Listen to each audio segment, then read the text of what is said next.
Hello guys, السلام علیکم ورحمۃ اللہ تعالی وبرکاتہ۔ میں غلام علی مجاہدی۔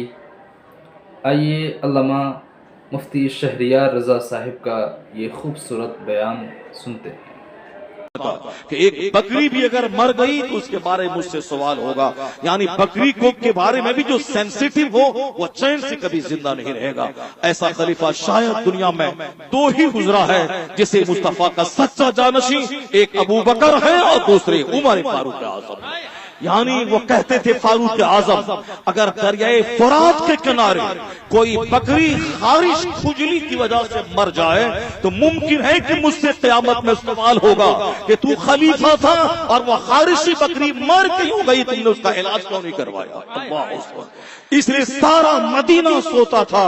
فاروق اعظم اپنے غلام کے ساتھ ساری رات نیند خراب کر کے غریبوں، معذوروں، بیواؤں، مسکینوں، یتیموں، معذوروں، بیماروں کی خبر گیری لینے کے لیے مدینے کی گلی میں گشت کیا کرتے تھے۔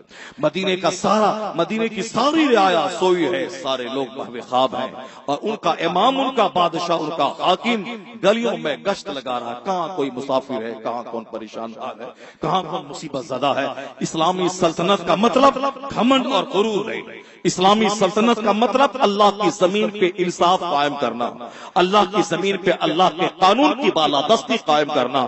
جب یہ انسان حاکمیت کو اپنی وراثت سمجھ کر کہ میں بھی کچھ ہوں، میں بادشاہ بن گیا، اور بادشاہ بننے کے لیے لڑائی کرے پد کے لیے، سمجھ جائیں وہ دنیا کے سوال کا دن ہے۔ اور جس دن کوئی یہ سمجھ کر کے کہ میں مانوتا کی سیوا کروں، میں خدمت خلق کروں، میں اپنے سوکھ چین سب کو تیاگ دوں، میں اپنی خوراک میں آگ لگا دوں، جو کل تک اچھا کھاتا تھا وہ اچھا کھانا چھوڑ دے، جو کل تک اچھا پہنتا تھا وہ پہننا چھوڑ دے، جو گہری نیند 8 گھنٹے کی لیتا تھا وہ گہری نیند چھوڑ دے، اور خدمت کا جذبہ اس کے پاس رہے۔ میں رات بھر جاگوں گا، نمک روٹی کھاؤں گا، اور سب سے زیادہ کمزور روزی کا میں استعمال کروں گا۔ اگر ایسا حاکم کسی کو مل جائے تو دنیا تمنا کرے کہ الہی ہماری عمر اس حاکم کو دے دے کہ جب تک یہ زندہ رہے گا دنیا سے ظلم مٹے گا، انصاف قائم ہو جائے گا۔